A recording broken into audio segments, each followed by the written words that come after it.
I got a question, goddesses. When was the last time that you savored, loved, appreciated, and enjoyed the miracle of what your body can do?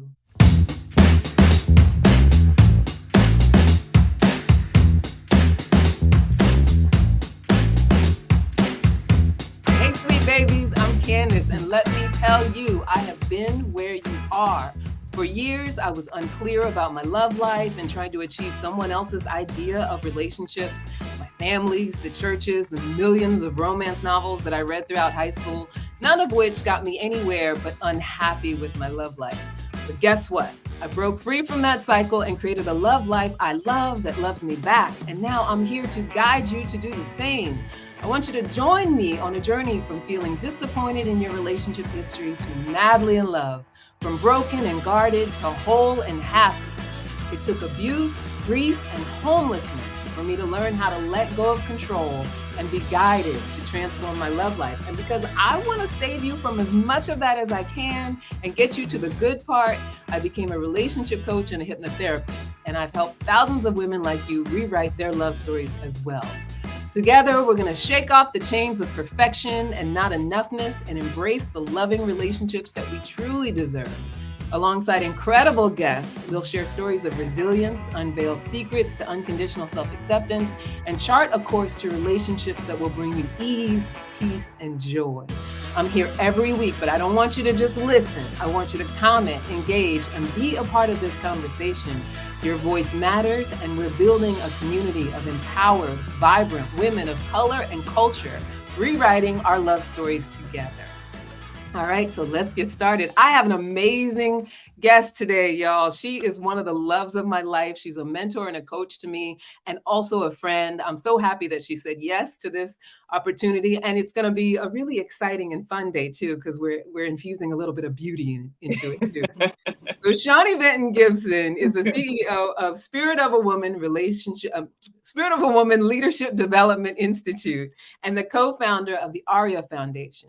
She has over 32 years of administrative, clinical, and executive coaching experience and expertise in women's leadership, youth development, reproductive justice, racial equity, individuals, couples, family, and group counseling, trauma and bereavement. These skills combined with her spiritual and artistic gifts allow Shawnee to guide individuals as they navigate the various stages and phases of their lives. And Shawnee employs a holistic, cultural, and spiritual approach to her work and utilizes a social justice lens as a foundational principle for her service to community. Shawnee is the subject of the Emmy-nominated documentary Aftershock. The film follows her and her family as they fight for reproductive justice in the wake of the tragic and preventable death of Shawnee's eldest daughter, Shawnee Benton Gibson, due to a birth-related pulmonary embolism. According to Shawnee, activism is a labor of love and liberation. And I've known Shawnee for years, and I know that she lives this statement. And I'm so grateful to have her here today. And in addition to Shawnee, we will have the magic hands of Jamia Dunlap, Dathari's Vision of Styles, as Shawnee is coming to us from the styling chair, straight from the beauty shop. Welcome, Shawnee and Jamia. Hey, family. Yes, we are here in all our blackness. I love it. And, the thing about, coming from the styling chair, because I grew up, me and my little sister, my mom used to take us every Saturday. And so sitting in the beauty shop and having a conversation and listening to conversations, listening to adult conversations, yes, and just being with other women, I feel like it's such an important part of our culture. So I'm glad that we're able to come and represent and, just be who we are, doing what we do. Yes. I just want to acknowledge you for your flexibility and spontaneity. When I reached out the other day, because sometimes I don't listen to all the details, right? I coach folks to do that. I was like, oh, we're going to be on an audio and we're going to be talking there. You're like, nah, Sissy, we're going to be live. So I'm like, how are we going to make this work? So I want to acknowledge Jamia and you for just like, okay, we can make this all work and have me experience the pleasure of luxury, having my hair did, as they say. And Jamia is the best. And you'll get to know her and experience her energy as we have this conversation. But just thank you for painting a picture of what professionalism looks like outside of the box of patriarchy and what white supremacy culture says about what's supposed to be when you're doing these sorts of interviews and engaging in your professional acumen and just building, your business and things like that. Like, this is all a part of it. Yeah. Yeah. And I also think it's a very feminine energy aspect of it, because we know Yes. how to, as women, right? That unstoppability. Like, we don't have to stop because of this thing. We just keep going and do all the things we need to do. So thank you for being willing to multitask, both Yes. you and Jamia. I mean, we would be in here chopping it up and laughing and talking shit anyway. So you're just along for the ride. This is our Right? show. I love it. I love it. I'm with that. It's perfect. So today we're going to talk about pleasure and procreation for Black and Brown women. I love this topic. I don't talk about it a whole lot, mainly just because, I always sort of take myself out of the parenting, the mother. I don't know why, because I'm a natural mother. I always say I'm a childless mother. I mother everybody I meet. Myself included. You too, right? Yeah. No, Yeah. I'm saying you mother me as well. That's true. Yeah. Right. So, it's good that to have you here, to have me getting out of that space of feeling like I have to keep it something separate from who I am just because I don't have a child in my house. Absolutely. Right. That we can be in this conversation around our reproduction, around our pleasure as it pertains to our reproduction. And, I don't have to separate myself because I haven't biologically raised someone or given birth and raised someone. Yeah. So thank you for that. My pleasure. Yeah. So talk to me, Shawnee, about why, because this is the topic that you suggested, and I knew that you would suggest a powerful topic. And, talk to me about, why this is on your mind and, why it's important. Yeah. So who knew? Jamie and I were talking about earlier, like your calling or your vocation, like the thing that you're purposed to do, and how folks are kind of pigeonholed and it's declared what you're supposed to be. Like, I'm 54, I'll be 55 in a few days. And what I was taught is like, get a good job with benefits, be a doctor, a lawyer, a teacher, what was a fire person? Nurse, right? Very limited. Make sure you got some benefits so you can work at the post office. Right. And no shade to those who were thinking in that way, because, we struggled as Black and Brown people. And so getting a job like that was considered prestigious and honorable to do that, and a success. So I don't knock that. But for those of us who, like myself, I'm an artist, I'm an academic, I'm many things. And just being able to have these generative conversations. So talking about pleasure, which was a no-no when I was growing up. It's like, you're a nasty girl if you using the word pleasure. It's like, what you mean? Like, pleasure? What you talking about, little girl? Go sit your behind down somewhere. Right. And speaking about reproductive health, I have an issue with the conversation about reproductive health or pregnancy or having a family doesn't start until you connect with someone, right? Yeah. And then you're in the midst of it and you don't know really what to do. Or I don't know if either one of you were prepared, Jamia, or you, Candice, like when you were considering, I know your life unfolded differently, but the consideration, like, did that start earlier? Like, mainly I was told is like, keep your panties up, your skirt down. When my menstrual cycle started, is like, watch out because you can get pregnant, stay away from those boys. And I'm like, that was such a slither of a conversation about what was possible in reference to my body. And then not being told that this body, this womb, this vagina is also for pleasure, and that I can pleasure myself and then also be pleasured by others. I don't have to pretend that I've received pleasure when I have not. Like, that was unheard of. It was just it wasn't acceptable for a young girl of color to be talking about these things, even though there was a lot of sexualized material around me. Sex sells, as they say. So it was always in the conversation, but not in the living room, in the bedroom when I would be hanging with my grandmother. It's like, you better not Right. talk about pleasure and sex and all that other stuff. You better stick to what I told you. And the script was very, very small. Yeah. Yeah. And not to mention, because what comes up as you're talking about that, not just you better not, but that your value had everything to do with you not. Exactly. Right? Like, your virginity meant that you were valuable, and only the bad girls were out after 11 o'clock. And, don't even think about it. Don't have sexual feelings. Don't even, like, that part of you needs to be completely compartmentalized or shut down. Right? Yeah. I mean, it's such a disservice to us as women, womb holders, to be put into this small frame, as far as our expression of ourselves. Like who I am as a sexual being is an expression of my leadership. Like I show up fully in my femininity, and I have the balance of the masculine and all the other gradations of it. But to be pigeonholed like that really stopped and blocked my flow and had me in a space of shame. And I don't know about you or Jamia, but when I feel shame, I shrink. I can't look at you Yeah. straight on. I don't look you in the eye. My voice is small. And I have a big voice and personality. So it's antithetical to who I am to be operating from a space of shame. But I was taught as a very young child to be ashamed of this physical being that I am. And it came with all these layers, and some of them I didn't understand at all, but I was just told you better follow without explanation, which is very hurtful and harmful when I think about who we are as Yeah. fully multidimensional beings on the planet. It's just problematic.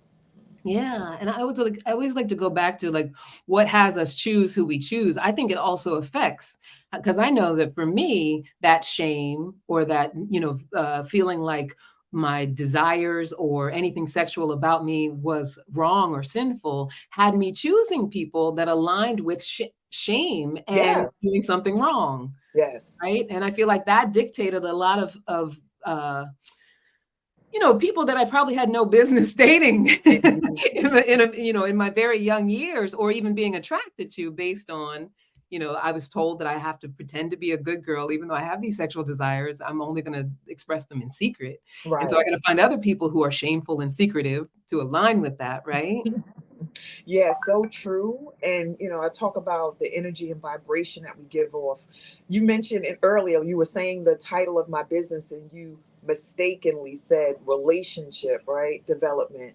But that's what I do too. Yeah. Like that relay, that exchange, talking to people about being authentically themselves, talking to folks about going back and getting related to the younger versions of themselves and establishing relationships with your 5-year-old, 7-year-old, 10-year-old, 12-year-old self so that you can be integrated, like integrate all those parts of you and live a full life. And we're taught to compartmentalize. So it wasn't a mistake. Like I hadn't thought about it, but yeah, I'm about relationship development as well. It's a huge part of my life. And when I wasn't in relationship with me growing up as a child, having experienced molestation at an early age, navigating from this space of being declared a whore because the molestation had me operating from this sexualized space before I even fully understood what all of it meant.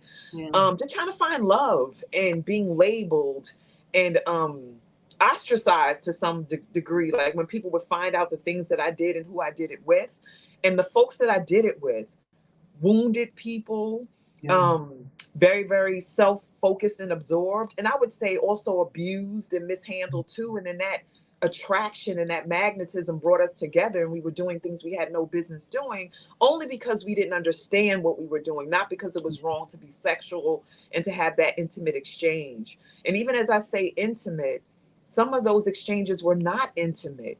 It was Yeah. like flesh on flesh exchange, and trying to feed a bottomless pit of shame and hurt and pain and fear by engaging with someone else, and us just missing one another, even though we were physically close. In the sex act, we were not close spiritually or emotionally or mentally.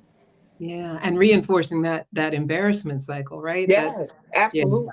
Trying to Yeah. hide that I did that with them. Right. It was a vicious cycle, Yeah. Absolutely. Terrible.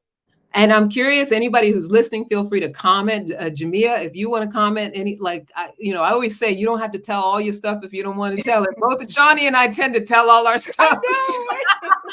Like, what do I say when But, they said all that? right? Be like, But yeah, Jamia, here, yes. right? Oh my But goodness. Jamia, if there's anything you want to share about what's coming up for your experience and what you were told around that, or what you kind of thought about, your sexuality, all of that stuff as you were growing up. Yeah, kind of the same thing with, don't think like that and stuff like that until you get older, until you get to certain. Yeah. So Yeah. yeah, really, what can you do with that? You just learn as you go, I guess. And make a whole bunch of damn And make a whole mistakes. bunch of mistakes. Right. Yeah, part. And not all bad. Like I had some Right. good times too, but it was a lot of fumbling. Yeah. I think that's interesting too, what you said to me about until you get older. Yeah. So I was just having a conversation last night with my partner, and we were talking about how, and I don't know if it's a generational pathology, but this idea that I think sometimes as Black folks, we think that with our children, it's about just controlling them until they get out the house. Right. But it's like we're being prepped to become adults. And so when we're told, especially around the sexuality, don't think about it until you get older, or don't, think that you have any choice until you get older. It's like, then you get older and you're like, but I don't know what to do. Right. Right. Right. Like I have no tools. Yeah. Yeah, it is definitely, it's weird. It's antithetical to who we are as human and sentient beings, sexual beings. Like we're all of that. We don't begrudge animals for engaging in their natural expression. We see two dogs on the street doing whatever they do, and we're like, oh, we might even chuckle because we're uncomfortable, but they're like, yo, you can watch if you want to, but we're gonna do what we gotta do. Right. We're in our habitat. Yo, you minding our business. Right. And I was saying earlier to her, and I've been talking about it, it's like we're also animals. Yeah. We separate ourselves, but we're part of the cycle of life, and who we are as sexual beings starts at birth. Yeah. When you take a diaper off of for a little baby, an infant, they like want to roam and discover what's down there. Like, thank you for the relief. They'll take it off themselves. They're like, get this thing off of me. Like, I want to be free. We teach them to be ashamed. Yeah. And then it just keeps rippling. And of course, we're not a monolith as a people. Like different folks practice different things culturally and spiritually, religiously. I don't want to say we're all like that, but I'm a psychotherapist. I've been doing the work for many, many years, and I've heard these stories of suppression and repression and shaming and blaming and projection. Mamas projecting their own insecurities and their own pain and trauma onto their daughters and stuff. And I had to work on that myself because of my own experience of trauma growing up, so that I wouldn't damage Shawnee and Jasmine as girls, and also my son, because of what I believed about men and, just all the stuff. So we have to be accountable and responsible for forwarding the belief systems that are aligned with our humanity, the real humanity, not this contrived thing that we're living from. Absolutely. Absolutely. I want to talk about too, and we're talking about what the experience has been and kind of what our own personal experiences have been. But like, what do you think when you think about the impact that it has on us as, because I think about my situation as far as motherhood and biological motherhood. And, I lost 3 pregnancies in my early 40s. And, a lot of people are, oh, that was just age or whatever. But really, I've always been very healthy. Like, I do think that it's something that physically my body would have been capable of. But I also was in a relationship that was born from all of what we're talking about, that shame, the not having my own sexual evolution, where I was emotionally and mentally was in a place of, I was in an abusive relationship. I had chosen the wrong person because I was still in that, looking at it through the lens of be a good girl and what you've done is wrong and you're not worthy. So tell me, what do you think about the impact that it has on us as a community, the impact that it has on us as Black and brown women, that, that we have such a separation between our pleasure and, procreation and our functioning as women? Yes. Before I go there, I just want to acknowledge you. We were jokingly saying how we just share all our stuff, right? But it's so liberating to be able to tell my story fully without filtering it for the ears or the eyes of folks who don't get why this is so important and valuable to be able to express on this level, because the energy gets blocked up, the emotional energy, the mental stuff. Like if I'm keeping all the secrets in my head, like what that does to my physical being and my emotional beingness when I do that. Like I'm here, I have this mouth so that I can express myself, and I have emotions so that I can get these things out and not have to hold on to things, especially low vibrational. So I acknowledge you for sharing that you've lost 3 pregnancies. And I always talk to folks about how when we are expecting, whether it's planned or not, because none of my pregnancies, like the live births that I've had, were planned. Like I ain't like, oh, let me have a child here. Never happened, right? And I've Yeah. also released pregnancies, which is my language for termination or abortion. I don't use those terms because they're very low vibrational. But just saying what you just shared about having those experiences, and people just, oh, it must be because she was in her 40s. And I'm like, no, we have to look at the fact that we're holistic beings.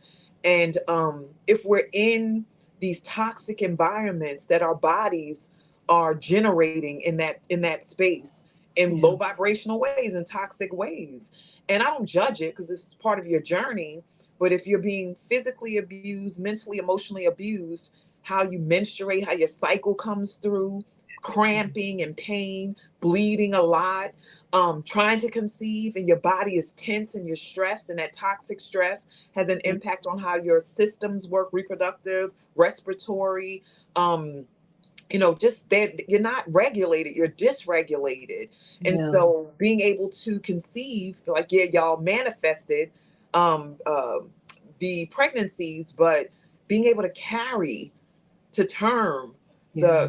so that you can bring life into the world is not guaranteed when your body is imbalanced and your mind is in turmoil and you're spiritually in this upheaval all the time. So I actually honor the body when it's like, we can't right now, right? Yeah. Because sometimes it's a form of protection. The body Yeah. is like, we have to release this because what might happen to you as you move through the pregnancy and then give birth might be what happened to my daughter, even though it's a different circumstance. Like, she was healthy, she was well in a healthy relationship. There are folks who carry their babies to term and they go through all this trauma, reproductive trauma, what they call morbidities, like near-death experiences, or it ends up being death. And it's not Yeah. just systems, it's how living in this life impacts us, mind, body, and spirit. So I'm a metaphysician, so I look at all of it, right? We can't operate from this compartmentalized way of being. And I'll say this last piece, pleasure. If Mm. we indeed experience pleasure on a regular basis, starting from childhood, and not all pleasure is sexual. Like Yeah. me getting my hair done, like Jamia's hands in my hair is a form of pleasure. It soothes me, makes me comfortable. It makes me feel valued because she's taking care of me. If our children experience that from when they were young, and then we're taught how to be sexually expressive and co-create, not babies, but in partnership, then when they do decide to conceive and have babies, their bodies are ready for them because their bodies are in a state of homeostasis and balance. So that's my belief. Others may think differently, but I'm sticking to how I rock and ride because I've discovered so much on this journey as a healer and as a woman and as somebody who's open to other possibilities. Yeah, but I think it's right on the money though, because when we're young and we can't sort of be expressive around pleasure, and like what you're talking about, it's not always a sexual thing. Just this feels good or this tastes good. I can remember being young and even just liking certain food. Mm-hmm. If you ate a lot of it, getting shamed because you liked that You're a food. greedy girl. You're greedy. Right? Or the joy that we're not allowed to have sometimes as children. Right. Like That's so you mentioned true. earlier, the go sit down somewhere, or Yeah. y'all stop all that noise, all that playing and stuff like that. I'm not saying that you can't ever discipline children not to behave in ways that don't work, but I think when we're denied just being able to sit in our pleasure and what feels right and feels good to us, it's like a snowball effect of like Right. my worth gets less and less. My need for pleasure gets more and more denied, and Right. my feeling that I'm worthy of it gets less and less and less. And as I grow into an adult, I know for myself, my experience was when I'm in a relationship with someone, especially as a young adult, it's about them having pleasure. It's about them enjoying themselves. It's about me sacrificing, my own needs as far as just enjoying it and, being 100% into it, present. Sure. Sure. I Sure. can't tell you how many orgasms I faked. Like Tell me it's all about it. about them and what they want and what they need. And here's the thing about that too. I think, there's a lot of people out there who would be like, that's just the way you do it. That's just how it goes. There's a lot of men out there who'd be like, as long as I get off, I don't care. But what we fail to see, I think, in that state of not being connected to our own pleasure, our own enjoyment, is that it also steals our human experience. Like we don't get to experience anything if we deny ourselves the pleasure, or we mainly just stay in the pain all the time. Indeed. You know, Yeah. what just came up for me inside of this conversation about, first of all, not knowing what brings me pleasure before. Now, I'm I'm clear on crystal clear it. now. Right?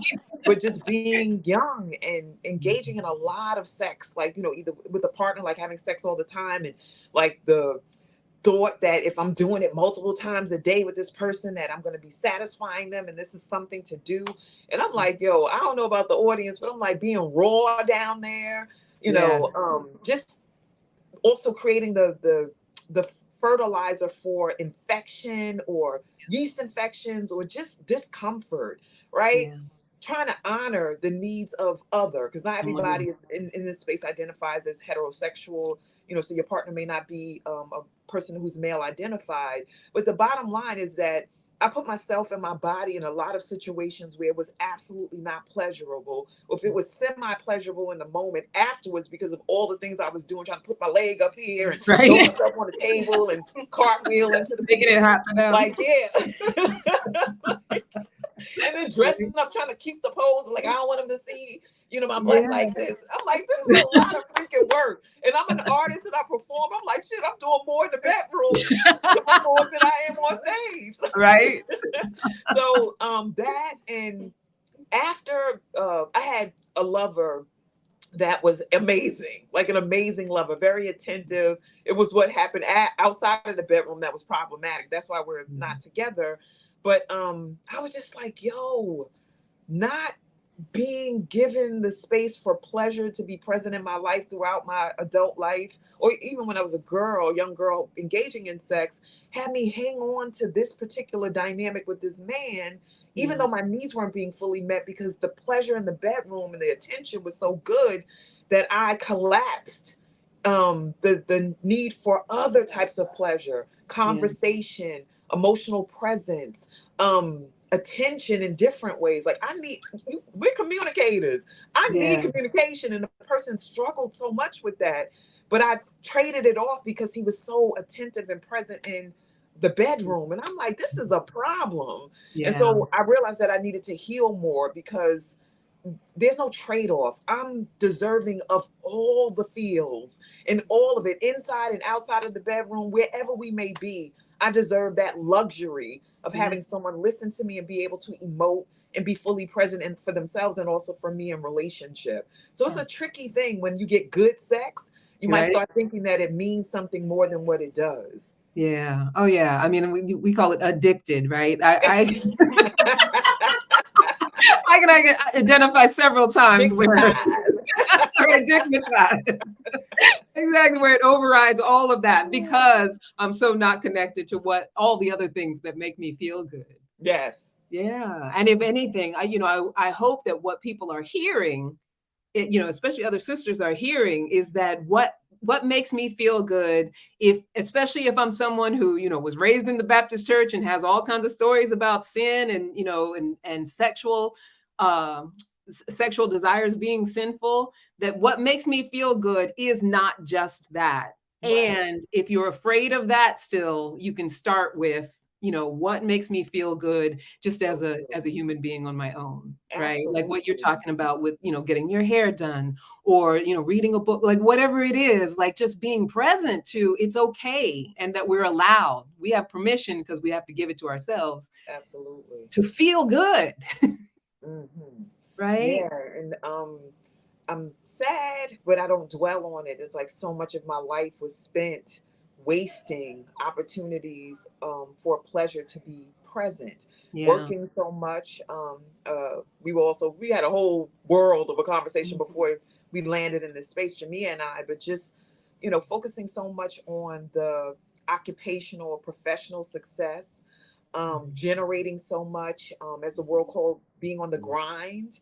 And I always think about grind, this friction, it wears you Yeah. down, right? Yeah. And I'm grateful that many people in the world, maybe some of the listeners have discovered this as well. The Nat Ministry, Trisha Hersey's book called "The Rest Is Resistance."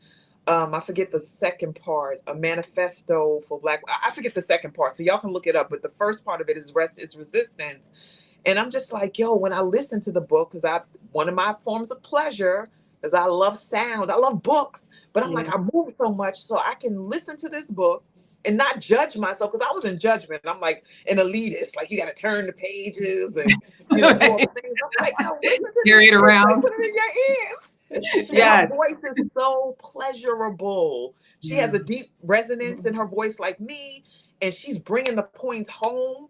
It's a Yeah. different experience of pleasure and being poured into, and being taught that I deserve a nap. I deserve to be still. I deserve to say no, and even though I coach and teach these things and I've supported people in their healing journeys and their worth discoveries about themselves, I wasn't giving myself the pleasure of those moments. And Yeah. so now that I'm about to turn 55, I'm like, my double nickel birthday is going, this whole year is going to be pleasure down. Like I'm going to be doing Love all it. the things, traveling, enjoying good food, having good Yeah. sex with a partner that I care about and that loves me and wants to be with me. Like all those things are on the agenda for my Yeah. pleasure filled Hey future. sis, I know you. You want to attract a partner who genuinely loves you as a woman. You want to break generational cycles and experience the fulfilling romantic relationships that your mother and maybe even your grandmother didn't have. You want to learn how to release the pattern of navigating your love life through past hurts, trauma, and abandonment issues.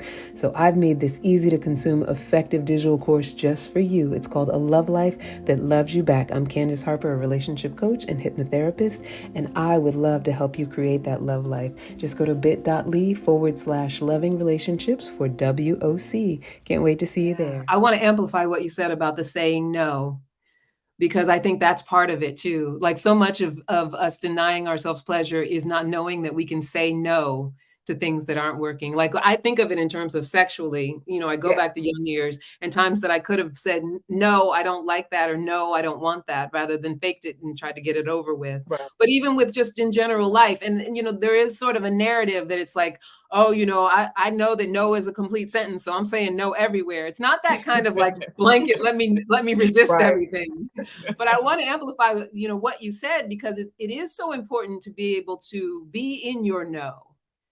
Right. So like if this thing doesn't feel pleasurable, this thing doesn't feel right to me, I think that's something that we're often robbed of as women of color, is to be able to be like, well, this kind of hurts, or I'm not here for that. I'm not a yes for this. So I'm going to go put my attentions elsewhere. I'm going to focus on something else. And I often coach people around alignment. If it doesn't align with me, I can be a no to it. It's okay.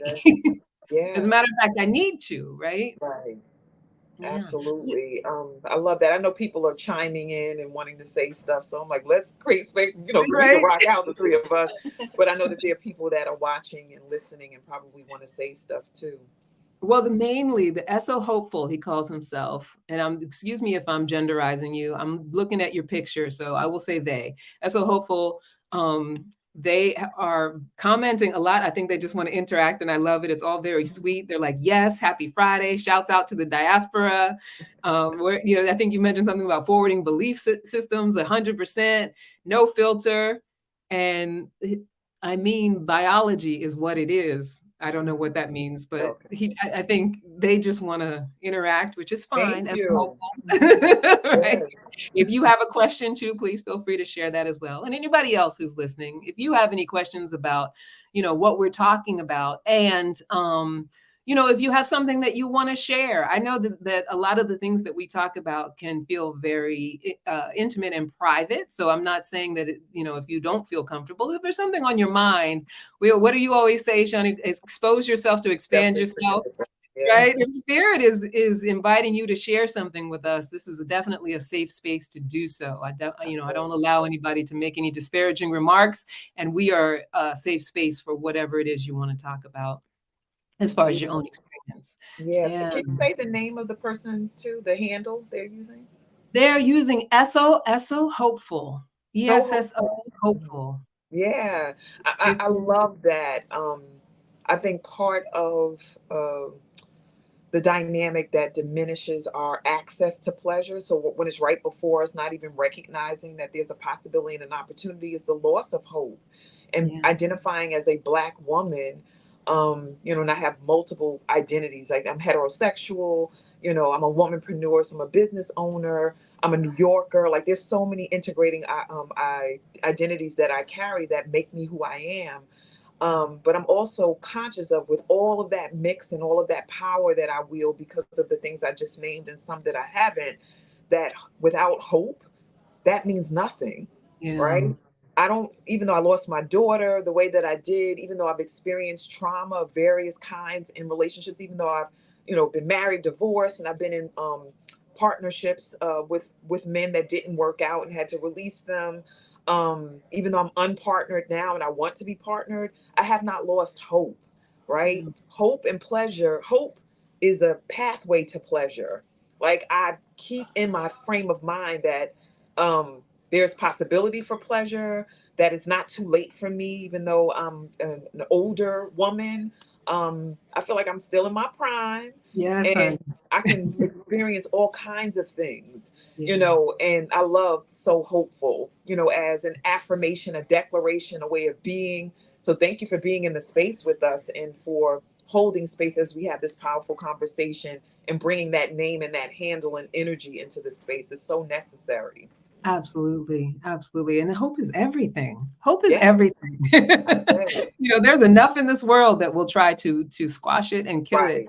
and its power. Hope is Yeah. power. So Anthony Coleman says definitely a lot of shame in the Black household makes one not want to express themselves. Hmm. Yeah, that's a lot of what we were talking about before, Anthony. It obviously it's not, and like you said, we're not a monolith, and it's not just only specific to Black households, True. but that shame piece and that not wanting to express yourself, and I think that it's cross gender as well, and I think that those who identify as men and as heterosexual men have a different problem that comes up Mm. from not wanting to express themselves, right? Or Yeah. often talk about how when it comes to sexuality, how it seems so many men were taught that they're already supposed to know how to be like this masterful bedroom Lothario, like Yeah. like where did that come from? And those who aren't that, they Many don't. aren't that. What's that? I said many aren't that. Many aren't that. No shade. I'm just going by what I've experienced as a therapist, what I've heard. And once Yeah, again, not putting everybody in the same bag, but yeah, that expectation that you come and bring the equipment and it's just all going to unfold, how long yeah, it's supposed to last, what you're supposed to be saying, and no shade to porn culture. Like people watch porn. I watch porn in my life. I'll watch porn again, right? Like that's just, it's Mhm. just what it is. yeah, No judgment around it, but thinking that that's how life goes, like, yeah. come on, what? Right? It's like you aggressively approach, or she really wants it. She's just playing her. Like a lot of the storylines, very short and quick, right? Yeah, Before the act or acts unfold. But there's a lot of domination of women, or women just being these vehicles by which you just jump on and ride and do what you yes. want to do, and we all really want it, and we want it in all kinds of ways, and we're wearing We want like to beat up. right, right, beat up. You want Right. what's the thing? Break your back out, blow Break your your back back, beat out. it up. This is some crazy shit now. Yeah, yeah. But But I what's feel weird? for brothers. Go ahead, sis. Yeah. No, I was just gonna say, and I think that was especially like you think 90s pop culture, like that was a big thing that sort of like, take a woman, take her by her head, do whatever, get her from behind, beat her up, all of that stuff. It came from, earlier than that, but I feel like as far as, what we heard and saw in pop culture and these phrases that we're using kind of really started to feature that rape culture Yes, language started to really feature in the 90s. And it leaves no room, absolutely no room for a man who inherently is not that, which I exactly. believe that as human beings we're born not that, right? The world gets a hold of us. But for so many men out there who are not inherently trying to like take a woman by her hair and throw up against the wall, it leaves no room for what is possible, which is Right. being present and learning who you're with. Ashe. And yeah, and being a Yeah. man in the sense that you are able to hold space for someone else's needs and someone Mm. else's pleasure while Yeah. also being expressive about your own. Absolutely. And just the myth about what masculine and feminine are, first of all, there's all these gradations, just shout out to all that identify as being part of the LGBTQIA plus community, and all of the expressions of who we are as sensual sexual beings, from intersex to asexual. There are folks out here like, I'm not trying to do that, but they're, meaning be sexual with someone, but there's so many ways to be intimate with someone. And I want the intimacy. And that's, to me, the powerful warm up to wanting to have a sexual exchange with someone, in a sensual exchange, but we haven't been taught that. So just going from 0 to 100, right? It's like, wait, slow down. And because I'm a word person, how you speak to me, how you create the atmosphere for us to be together, be intimate, be sexual, is super important to me. So I need to hear certain things. I'm not going to whip out a script, but if you're paying attention to me, you know what to say to me, and how to navigate the conversation so that we can do what we want to do and co-create in that way. And I just think it's problematic that we engage in this lazy negotiation of relational dynamics with one another. We really are one or two dimensional in that regard. And if we knew better, just thinking about reproductive health, or even not even making babies, but our sexual and reproductive health across the continuum and across the lifetime, there's so many missed opportunities. And I was sharing with you when we were talking about this session that I want to talk more and teach more about how sex can be co-creative minus the baby making, right? That we can have an idea, like Jamia is a business owner, I am too, and so are you, that I can get with my partner. It's like, listen, I need this contract. Let's get to it. And go in the bedroom and do a spiritual exchange where we're both amplifying the energy of getting this money, right? But we're just thinking about the orgasm. I'm like, that's a little part of it. And just straight talk. A lot of women aren't guaranteed to get that even. We were talking about that earlier. It's like, damn, I'm just in here and sweat out my do, and I'm all sweaty and jacked up. I got all this fluid floating around in me, and I ain't even get the end product. Right. Like shit. Right. So I'm like, let's expand our thought about what's possible when we're engaging. It's like, let's create a world together beyond just what these physical bodies are. Like we're spiritual beings having a human experience, and that missing and that formulaic way in which we were designed is creating a lopsided way to navigate life. Yeah. And also too, in what you were saying about being able to co-create in the bedroom, co-create sexually, it goes back to vibration, right? Like being able to raise your vibration, and that's manifestation itself. Like if I'm vibrating, like we're creating together, we have a shared vision and we're vibrating together. That takes something that you also said, that intimacy and presence, right? And I feel that like that's leading us into what is our solution around all of this. Absolutely. Right? Yeah. Absolutely. So talk to me about that, the intimacy part and the presence part, because you've already brought it up, but I want us to really focus in on it because I feel like it's the important piece that people want, I want people to walk away with around it. Sure. So I'll start in a way that's not necessarily what we've been talking about, but it's a practice that I engage in.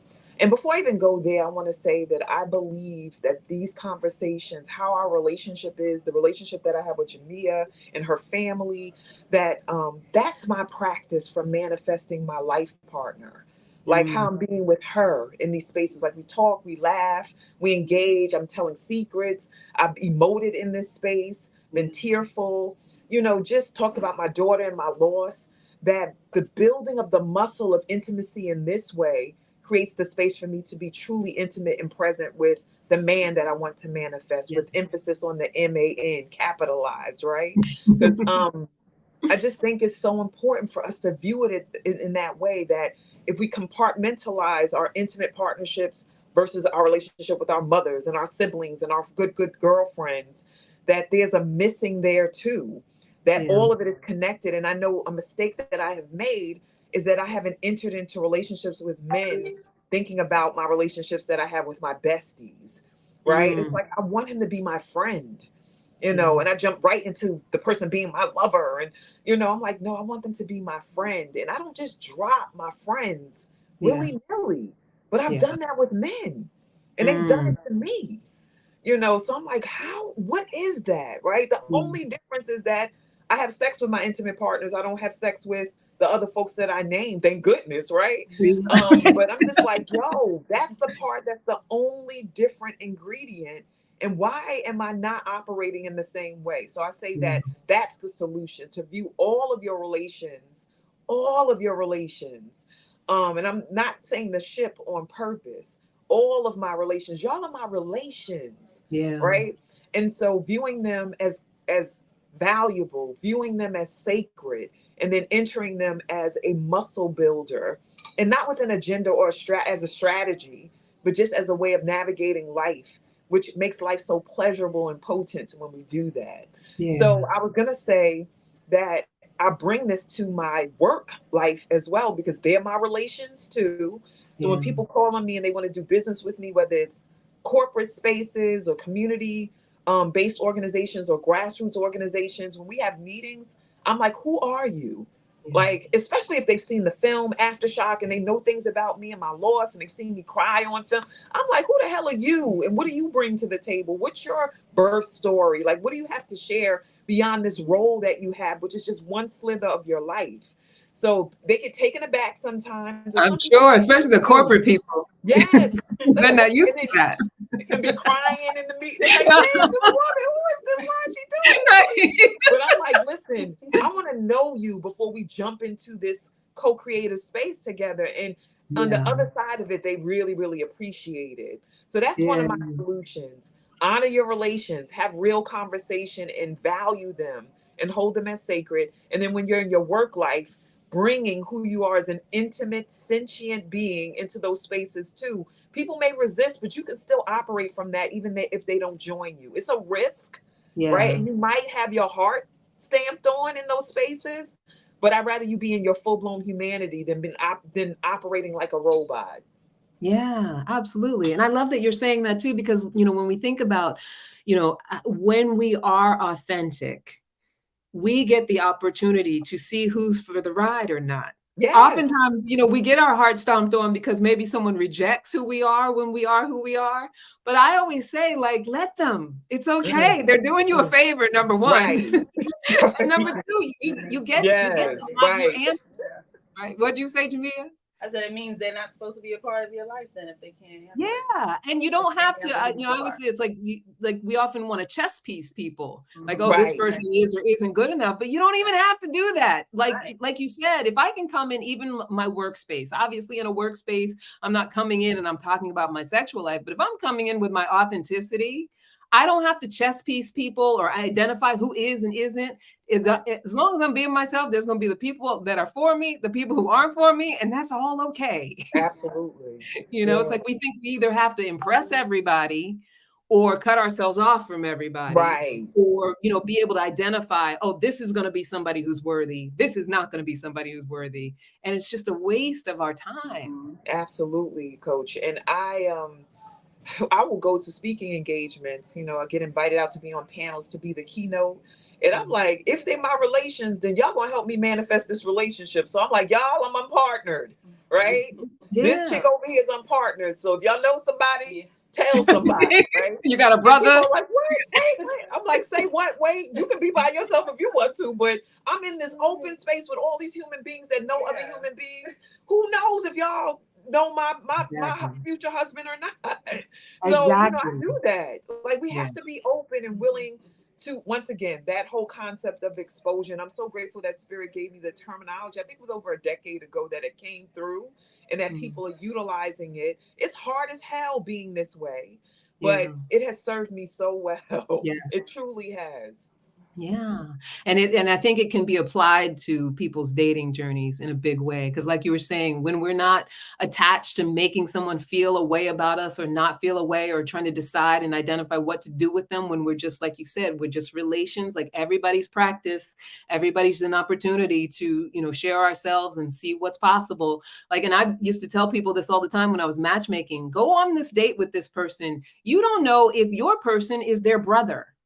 or their sister, or you know what I mean? Like, you don't have to go on like this has to be this. I love that. That's gangster, Coach. Right? Like, it's like, yo, boo, it's clearly not me and you, but I love the way you look and your energy is just not for me. But do you have a brother? Right? Exactly. Or that they might, because you are being so real, they might even just identify, well, I don't see us, but you know who I I do know see you somebody, with. right? I like that. And I can bring that to those exchanges too, because it's like, this brother is great. It's just not my brother, a brother for Yeah. me. And I can introduce him because I have a lot of unpartnered. This makes me sad because there's a lot of, like, statistically unpartnered Black women out in the world. And, they want relationship, or some of them are like, no, I gave up on that. And I work with women of all ages. And when they come and talk to me and they're like, I haven't been with anybody since Chester passed away. And I'm like, when did Chester die? When I was 25. I'm like, you 65. You ain't been with nobody since Chester passed away. Like, so I'm like, that, no, to me, and I have to think of a way to say this. Our health depends on us being able to express who we are and engage sensually and sexually. I'm like, that's part of my nourishment and the vitamins I need for life. I'm like, Absolutely. 45 years of that, right? Or 40 years of not having none of that. Like, what? And I asked them, like, well, do you pleasure yourself? Girl, no, I don't pleasure myself. I'm like, what? But that is exactly it. It's that unwilling, like, unless it looks a certain way, I'm unwilling to touch it. I shut it down. Right. I don't let it be possible anymore. It's being willing to just partner with everyone on some level, right? Like, how can we rock together and roll together and see what's going to happen, right? See where this can go. Yeah. So Dion is commenting. She on YouTube, she's Joyous Ocean, which I love that, Dion. You know that Dion. Our Dion from It is our Dion. She says, OMG, I love this. I love that Shawnee is getting her hair done and chatting. Dion, I'm trying to be like you when I grow up too. And then she said, oh, this is Dion. You can send someone my way, I guess, talking about being able to date and relate and share people. But yeah, I think that that's an important piece around all of this, with the pleasure, allowing of pleasure, and just allowing ourselves to meet and know and let people move in and out as they need to. And I don't mean that like, necessarily in a sexual way or compromising ourselves, but, like you were saying, in all the spaces we go into, that willingness to just be who I am and let others show who they are. Yeah. And I actually, that maneuvering, I have a visual of it, but I don't have the words right now.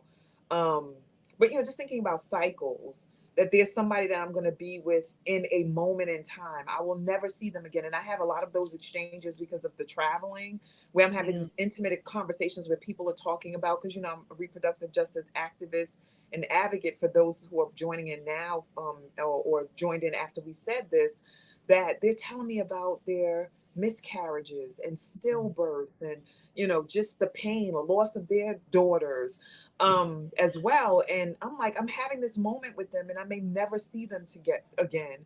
So I'm looking into their eyes. I'm holding their hand. I'm tuned in. And sometimes I'm overwhelmed. I just want to keep it just 100 with the community, that I'm empathic. And so just being that way, is a huge gift of mine. And I use it all the time as part of my leadership in my work, but it also can be overwhelming. But I try as much as I can to be fully present with audiences and fully present one-on-one with people. And those levels of intimacy can happen in just a moment, and you don't have to connect with the person again, but you were fully authentically present in the space, and there's reciprocity there when both parties show up for it. And a lot of times it's one-sided because people don't fully show up for that type of exchange.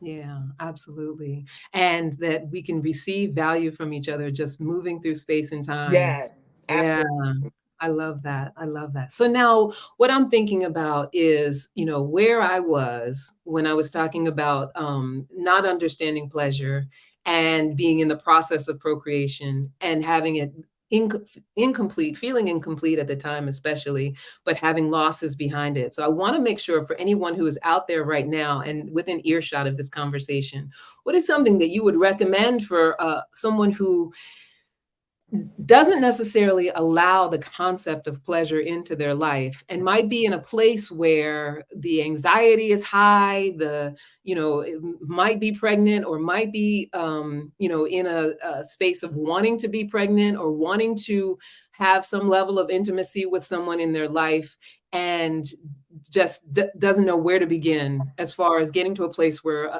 I can allow pleasure. Like, what would you say are some first steps to take in order to Sure.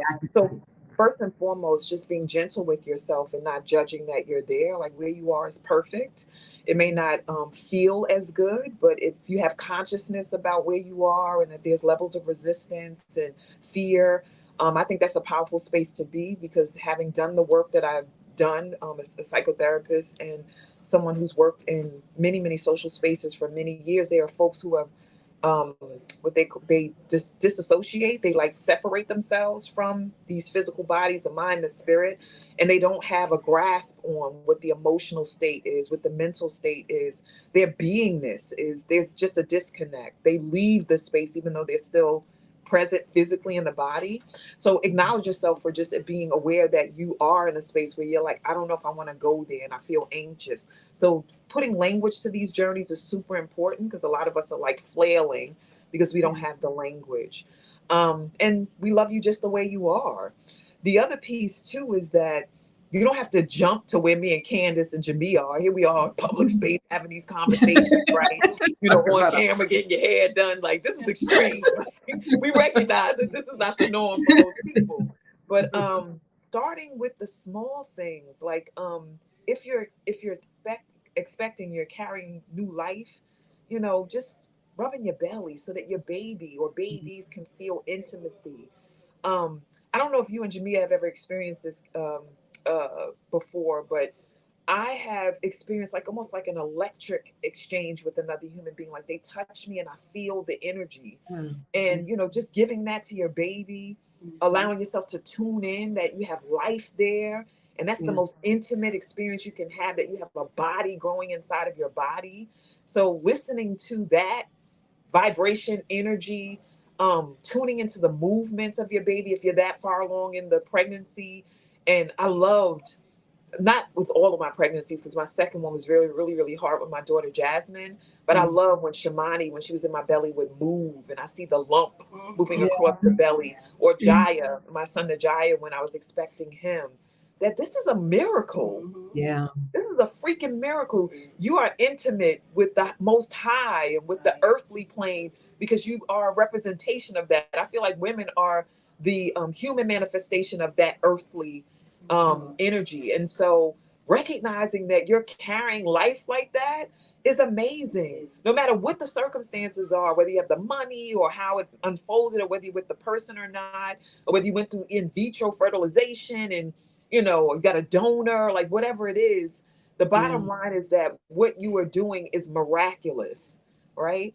And I know this is hard to take in, whether it's carried to term or not. The fact that you conceived is a miracle, right?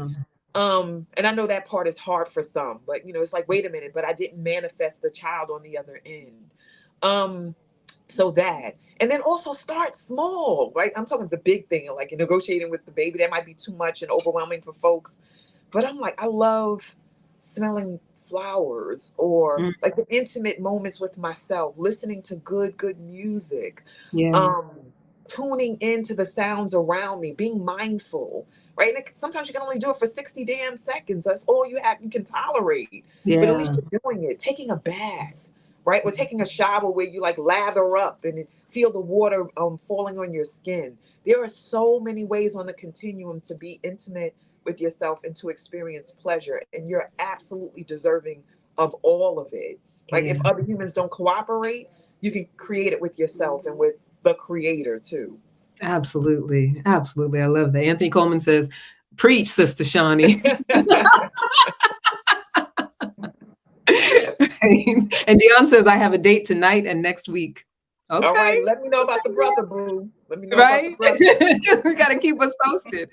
I love what you're talking about, Shawnee. It made me think of lately, I just started drinking matcha tea, and I have Oh, this thing yes. about, right? My oat milk lattes with matcha tea. And my new thing, because I'm always, now that I'm in the conversation, looking for those small things that create pleasure. And sometimes I think people can dismiss things because they think, oh, whatever.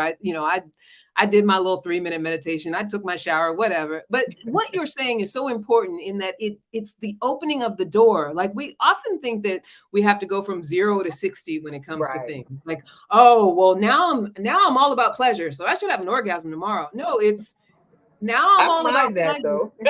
right? You don't mind that at all. Nothing wrong with it.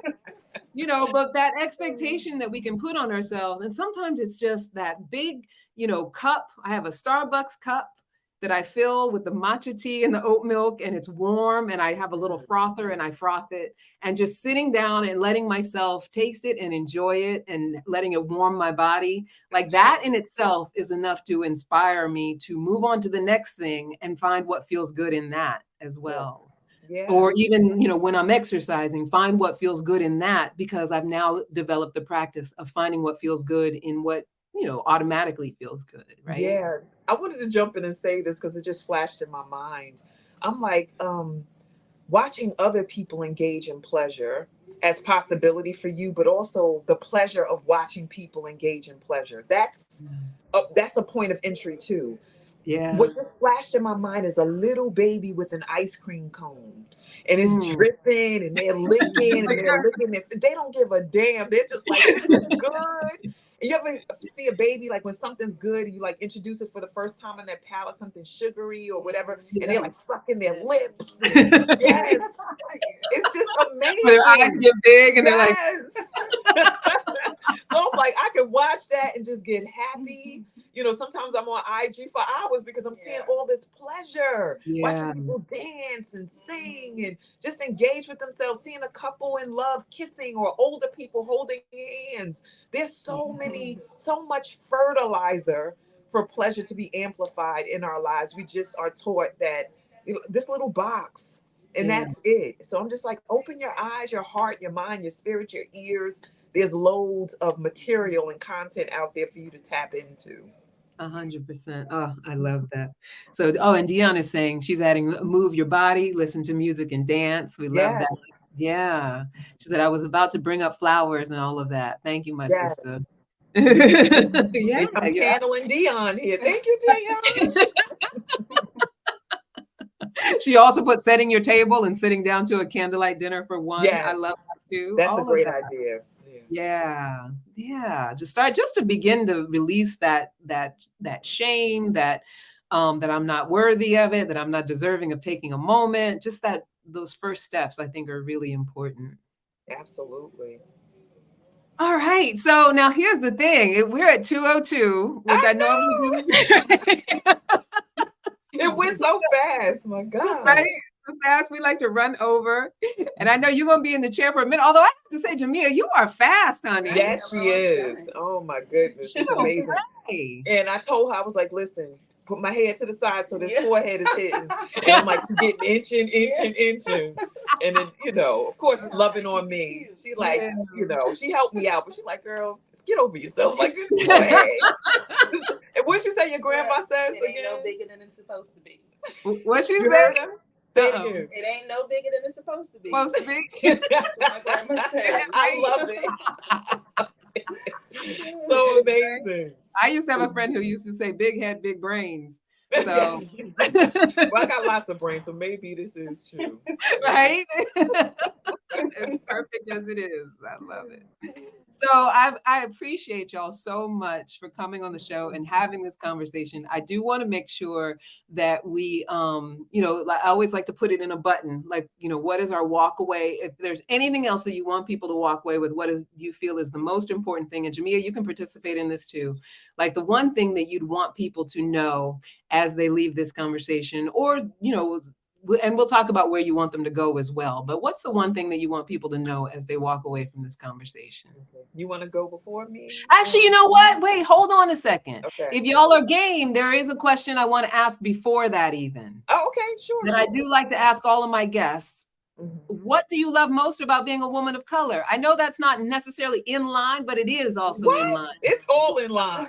It's What all I in love line, most right? is what we just freaking did. Like, Yes. women, we are amazing. Yeah. This melanin be popping. Yeah. And how we flow. I don't know if it was in our conversation before we got in here, but just how we speak and what we bring. What it reminds me of is the controversial thing that happened in Montgomery, Alabama at the waterfront. Yes. And so the incident itself is one thing, but what them Black folk created after, the memes, the videos, the scripts, we are amazing. Earrings and T-shirts and yes. And I'm like, if we did that just every day, all day, we would take over the freaking world. Right. We are such a resilient, prolific, spontaneous, abundant people. And even though the outside world would be like, oh, they're this, they're that, they're poor, like, yo, we are abundant. We are abundant. We're a wellspring of life and possibility. So I love that about being a Black woman, and I want to come back every time. And if I can't come back every time Black, I want to come back every time woman or female identified, or a lady cricket, or right. We were talking about giraffes earlier. Giraffe is my spirit animal. I'm like, yo, bring me back as a giraffe. They all tall and they running. I'm down for everything.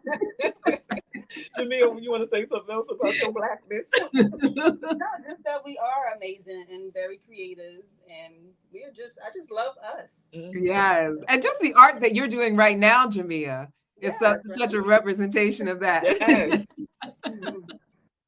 That's fantastic. Yes. And for me, what I love most about it, and I agree with you, Shawnee, when I come back, if I could just keep coming back as a Black woman, I would love it. Like I would choose it every time. But what I love most about it is that we have our story, we have our history, we have our resilience, we have all the tropes and stereotypes that have come out of that. But at the heart of it all, I honestly believe that we are the center of it all. Oh, absolutely. Like everyone either wants it scientifically. Right? They either want to be us or they want to kill us because they're so jealous of us. It's like we are at the heart of all of it. And I would never trade that for anything. And I would never trade y'all for anything, for coming on and doing this fun and brave and wonderful thing. Not everybody has to get their hair done. You have to switch your whole right. They're gonna be getting lots. That's gonna be your thing. Colors. Right. We're gonna have to get very creative around it. Yes. No, this is. So you said the final words that we want to say, or So now the final takeaways that you want people to walk away from this conversation, and if they know nothing else, that thing. All right, you want to go first? Or you want me to go, Jamia? Just to always be yourself, be comfortable in your own skin, communicate with things that you like and want out of life. Don't be afraid to say whatever it is that you want, because in the end, it's you that you're gonna have to please and be comfortable with. Okay, yes. Perfect bridge for what Spirit gave me to say. And maybe it's out there in the world already, but I'm saying it for the first time and recognizing it, that pleasure is please and sure. I'm like, yeah, please. And sure, I'll take it, right? The good stuff, the stuff that feels good, smells good, tastes good, like all of the stuff. Please and sure. Make sure that you're saying that in your life. Say yes as much as possible to the things that align with your highest desires, because you are deserving. You are deserving goddesses. That's what Candice called us earlier, and that's what we are. Goddesses deserve it all. Absolutely. Ashe. Thank you so much, ladies. I love this conversation. So I want you to both let everybody know who you specifically work with and where they can find you. All right, let's start with you, Jamia. I am Jamia Dunlap. I'm owner and independent hairstylist of Cathari's Visions of Style. I work here on 59th Street, right across from Bloomingdale's. And I have my own private suite. So I'm here for anyone who wants to come see me. And it's sweet in the suite, y'all. It's real sweet in the suite. And I'm going to put, Jamia, I'm going to put your contact information when I edit this video. I'm going to put it in the lower Chiron and also in the show notes. So for anybody who's listening. So much.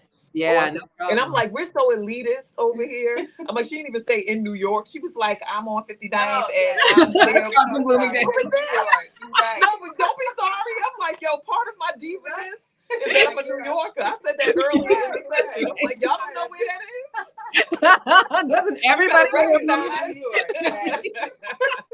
I love it. I'm like, we ain't got to explain. Right? Oh my goodness. And so how you find me, I'm on IG, Instagram at Shawnee the Healer. I also have a foundation that I co-created with my family and my daughter's memory, and it's called the ARIA Foundation, and ARIA is spelled ARIAH, and it stands for the Advancement of Reproductive Innovation through Artistry and Healing. And I am the CEO of Spirit of a Woman Leadership Development Institute. And please do look for us. I do all things women, and I attract a lot of women of color. I don't X out anybody else, but that's just who I attract. And so we invite you all in to do transformative work so you can live your purpose fully and unapologetically. So come on through, y'all. Yes, and I can attest to that transformative work. I've known Shawnee since 2008. It has changed my life. Just knowing you and having you in my life, participating in Be the Tree, which is just one of the many offerings of Spirit of a Woman. Like, just yeah. Thank you, my love. You are an angel and a miracle in my life. Thank you. All right, family. Yes, thank you so much. All right, so I just want to say one more thing before we go. I'm currently creating a scholarship fund for survivors who are in recovery from a violent or abusive domestic relationship. It's called Scholarships for Recovering Survivors of Domestic Abuse. And I can afford to cover about 80% of the cost. However, I've started a GoFundMe for the other 20%, and I'm currently raising about $6,500. If you have received value from the show, please go to my GoFundMe page, show your appreciation. Your contribution goes to helping someone in need of the skills to healthfully and safely allow love in their life again. And that's it, my sweethearts. I love you so much. Thank you for being here. Yes, thank you, my guests, Shawnee and Jamia. Beautiful, beautiful women. I'll see you soon. And until next time, keep being unapologetically lovable and give yourself grace. Yeah. Mwah, mwah, mwah.